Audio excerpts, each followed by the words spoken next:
insanları saflaşdırmaq və əxlaqı dirçəltməkdir. Rıza müəllim, çox sağ olun. Bizim digər sualımız belədir. Digər dinlərdə buna oxşar bir hadisə baş veribmi? Yəni bunlarda da Peyğəmbərlik günü, məbəs günü kimi qeyd olunurmu və yaxud indi qeyd olunurmu? Yoxsa bu ancaq elə İslam dininə aiddir? Bu tarixdə bilirsiniz ki, çox qarışıqlıqlar var. Tarixdə təhriflər həddindən artıq çoxdur. Ona görə də hal-hazırda bütün istər dünyavi geniş yayılmış dinlər olsun, istər kiçik şəkildə hansı ölkələrdə ancaq məhdudlaşan dinlər olsun, bunların bayramları əsasən Peyğəmbər saydıqları adamların təvəllüdü və yaxud da hansısa bir onun əli ilə olan əlamətdar bir bayramlar ki olub, dəvət ediblər insanları Peyğəmbər həmin bayramı keçirməyə elə bir şəkildə olub. Və hal-hazırda məhz Beysətin ki, bu Peyğəmbərliyə seçildi həmin günü, belə bir şəkildə yoxdur. Bizim dinlə qəbul eləmir ki, hansısa dinlərdə belə bir hadisə var. Belə bir əlamətdar gün kimi Allah Taala məsləhət bilməyib ki, bu aşkara çıxsın. Beysət bayaq dediyiniz kimi, heç də Peyğəmbərlik verilmək deyil. Yəni Peyğəmbərlik qabaqdan da var imiş. Əlbəttə. Beysət nə deməkdir? Beysət budur ki, ey Peyğəmbər, Peyğəmbərliyini aşkar elə, çıx təbliğ eləməyə başla. Nübüvvət və risalət məsələsi var. Yəni, bizim dilə tərcümə eləyəndə əslində hər ikisi Peyğəmbərlik gedir. Amma nübüvvət odur ki, Allahdan vəhiy gələn. Əli Rəssalanın Nəhcül-Bəlağada belə bir cümləsi var. Buyurur ki, Peyğəmbər haqqında, Peyğəmbəri vəsf edərkən Əli Rəssalan buyurur ki, elə ki, Allahın Rəsulu süddən ayrıldı 2 yaş. Allah Taala özünün ən uca mələyini onun yanına göndərdi ki, ona elmi, əxlaqı və hikməti öyrətsin. Yəni, Peyğəmbər daima mənəvi aləmdə Allah Taalanın ilahi yolunda olan bir şəxsiyyətdir və 40 yaşında Peyğəmbərliyə vəzifələndi. Yəni, bu Peyğəmbərliyə vəzifələnmək də risalət. Yəni, çıx təbliğ elə, yay. Təbliğ elə gələn, ya bu barədə bir dənə məsələn Ramazan ayı da qarşıda gəlir və İmam Zeynul Abidin əleyhissalamla əlaqədar belə bir hədis var ki, imamdan soruşdular ki, ya imam, Bəqərə surəsində Allah Taala buyurur ki, ey iman gətirənlər, sizdən qabaqçılara oruc vacib olduğu kimi sizə də oruc vacib edildi. Ya imam, məgər bizdən qabaqki ümmətlər də Ramazan ayında oruç tutublar? İmam buyurur ki, xeyr. Bütün ümmətlərdə oruc olub, amma Ramazan ayında oruç tutmaq ancaq biz müsəlmanlara, Peyğəmbərin bizlərə, müsəlmanlara nəsib olan Allahın lütfüdür. Və onu deyim ki, Adəmdən Rəsulullaha qədər yalnız hər bir Peyğəmbərin şəxsən özünə bu vacib olub. Ramazan ayında oruç tutmaq, özündən başqasına deməsi belə qadağan olunub. Rıza müəllim, istərdik bu günün xüsusi ibadətləri barədə, orucu, ya namazı, duaları barədə bir qədər məlumat verəsiniz dinləyicilərimizə. Onu deyim ki, bu belə bir şərəfli doğrudan gündür. Biz gərək bu gecəni, məbəs gecəsini, məbəs gündüzünü gərək süslük eləməyək. İnsanda bizdə var, ümumiyyətlə Quran-ı Kərimdə hədislərdə də var ki, insan bir şeyə qərara gələndə, bir şeyə ciddi şəkildə qərara gələndə şeytan gəlir, onun qarşısını kəsir. İnsanın nəfsi, vəsvəsələr, qıraq şeytanlar insanı çalışırlar mani türəsinlər ki, yox sən gecəni qala bilməzsən, sən çatdıra bilməzsən, sən bu qədər namaz qala bilməzsən. Yəni, bunlar hamısı bir bəhanədir. Bizim içimizdə o istedad var. Alimlərin biri belə bir söz danışır, deyir ki, bir nəfərə barəsində gəldilər mənə dedilər ki, ağa, bu bir nəfər var, bu tələbə tənbəldir. Bir onun nəsihət eləyərdiniz də. Dedim, çağırın. Çağırdılar onu mənim yanıma. Dedim ki, bala, neçə kilometr qaça bilərsən? Çox maraqlı bir şeydir. Neçə kilometr qaça bilərsən? Dedi ki, 2 kilometr. Dedim, yaxşı, indi canavar dalınca düşsə nə qədər qaçarsan? Dedi, uzaqda kənd görsənir, ora qədər qaçaram, 30 kilometr diyor, yəni özümü çatdıraram kəndə, canavar. Dedim, görürsən, deməli sənin 28 kilometr yatmış qaçmaq istedadın var. Çıxart da üzə, gərək elə canavar dalında bir şey qaçasan, gərək insanın başına bəla gələ gecəni əhya saxlaya, gərək insanın başına bəla gələ çətinliyə düşə insan başlayır oruç tutmağa.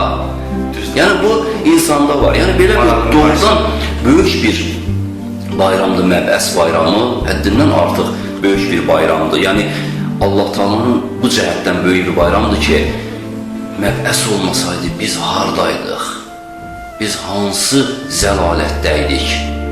Məbəs ona görə böyük bir nemətdir bizlər üçün.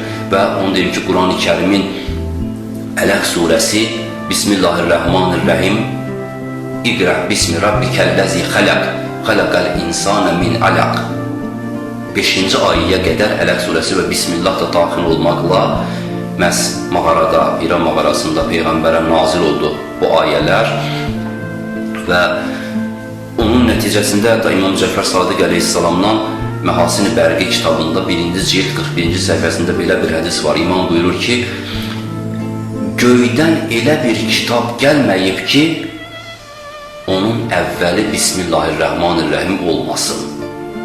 Yəni, bütün kitablar Bismillahirrahmanirrahim ayəsi ilə başlanıblar. Və bu əlamətlər həddindən artıq çoxdur və əsasən də ümumi münasibətlərdir və ümumi daha doğrusu əməllərdir. Bunun yəni xüsusi namazlar var, yoxsa ancaq qəza namazlardır? Xüsusi yalnız bir dənə namaz gəlib, xüsusi namaz gəlib, onu deyəcəm. Birincisi qüsüldür ki, bu bütün münasibətlərdə müstəhəbdir. Hər bir münasibətin həm gecəsində qüsl almaq müstəhəbdir, həm gündüzündə. Əlamətlər günlərin hamısında. Və alimlər buyurublar ki, müstəhəbdir ki, qüslü məğrib azanından qabaq alasan və həmin gecə ki, birinci gecə başlayır, sonra gündüz gəlir tarixdə, məğrib və işa namazları həmin qüsüllə qılasan. Hətta belə müstəhəbbatdan da var. Və oruç tutmaq, Peyğəmbərin Məbəs günündə oruç tutmaq təkidli müstəhəblərdəndir.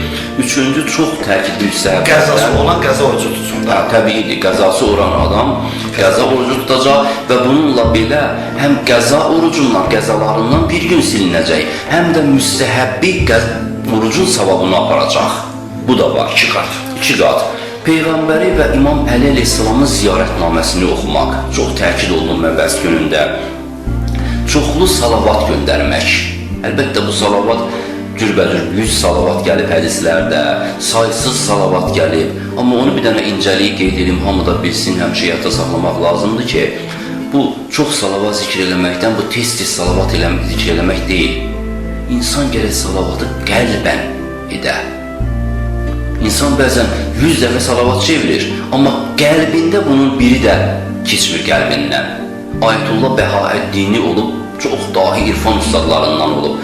Bir nəfər nəql eləyir ki, getdim ağanın yanına, dedim, ağa, mən nəzr eləmişdim ki, mənim bir çətin işim var, o düzəlsin, salavat xətm eləyəcəm.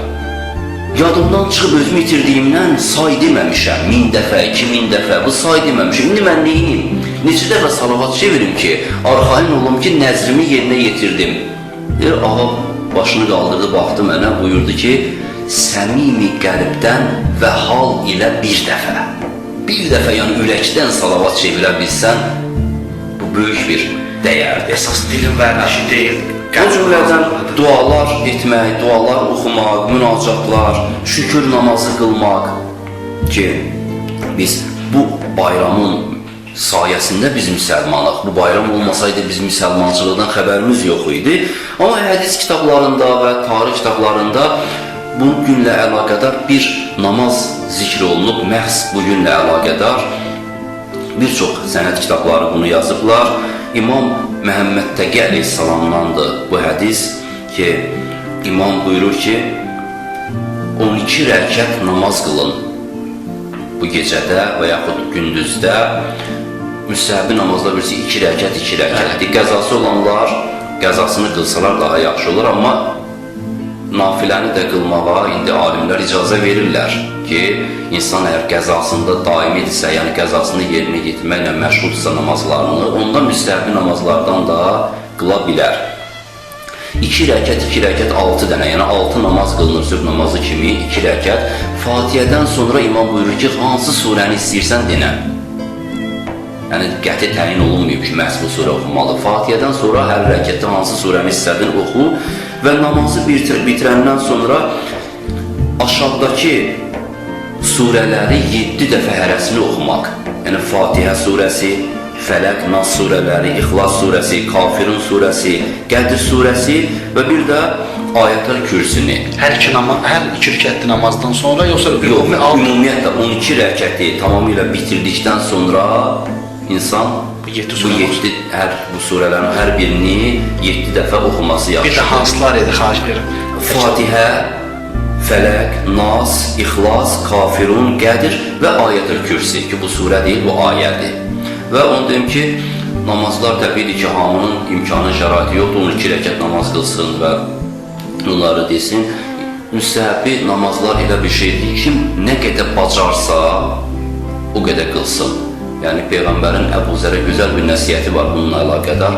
Peyğəmbər buyurur ki, ya Əbu Zər, əs-səlatu xeyru muvzuin, fəmən şaa istəqəllə və mən şaa istəqsərə.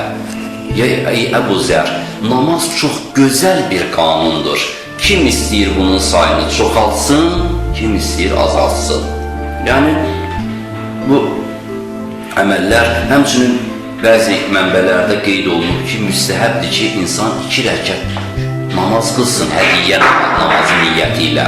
Yəni, müstəhəbdir ki, insan 2 rəkət namaz qılsın hədiyyə namazı niyyəti ilə və bunu savabını bağışlasın Peyğəmbərə, Əli əleyhissalama və xanım Xədicəyə, ilk 3 müsəlmana.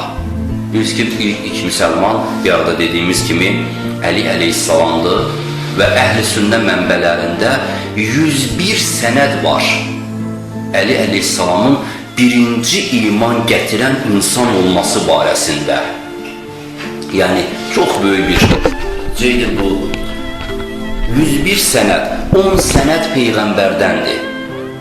10 sənəd, yəni səhabələr 10 növ sənədlə nəql edirlər. Peyğəmbər buyurur ki, mənə ilk iman gətirən şəxs Əlidir. 25 sənəd Əli İslamın özündəndir. Səhabələr deyirlər ki, Əli İslamdan eşitdik ki, buyurdu ki, Peyğəmbərə ilk iman gətirən insan mənəm. Və 66 sənəd səhabədən və tabiindən. Tabiin ona deyirlər ki, Peyğəmbəri görməyib, amma səhabələri görüblər. 66 sənəd var səhabədən və tabiindən ki, deyiblər ki, Peyğəmbərə ilk iman gətirən insan Əli əleyhissalamdır. Və bu məsələdə, onu deyim ki, Əli əleyhissalamın özündən Nəhcül Bəlağədə belə bir Qasiyə xütbəsində belə bir söz var ki, Peyğəmbərə Həzrəti Cəbrail gələndə mən oradaydım, məbəs günündə. Mən oradaydım. Bilirsiniz ki, hədislərdə də gəlib ki, İblis neçə dəfə dəhşətli fəryad çəkib tarixi boyu. O fəryadın biri də Peyğəmbərə ilk vəhiy gələn gündür. O fəryadı mən eşitdim. Peyğəmbər mənə baxıb buyurdu. Əli İslam demir, Peyğəmbərə mən eşitdim. Peyğəmbər, amin İblisin fəryadını Əli İslam eşidir. Əli İslam buyurur ki, Peyğəmbər mənə baxıb buyurdu, İnnəkə təsməu ma əsmə və nərə ma ərə. Ya Əli, sən mənim eşitdiyimi eşidirsən və mənim gördüyümü görürsən. İlla innəkə ləstə binəbi, lakinnəkə ləvazir. Bir dənə bununla fərqimiz bundadır ki, sən Peyğəmbər deyilsən, mənim vəzirimsən, yəni mənim çox incə məqamlar toxunmuşdur Rıza müəllim. Allah köməyiniz olsun. Amma biz razılaşmalıyıq ki, artıq vaxtımız sona çatır. Həqiqətən o qədər maraqlı söhbət edirsiniz ki, insan heç doymur, verişində nə vaxt gəlib sona çatdığını hiss eləmir. Əziz dinləyicilər, biz də bu fürsətdən istifadə edərək bu həftə Məbəs həftəsi adıyla sizin hamınızı, ümumiyyətlə bütün dünya müsəlmanlarını, bundan başqa bütün Azərbaycan xalqını təbrik edirik. Sağ olun, gələn görüşlərə dək.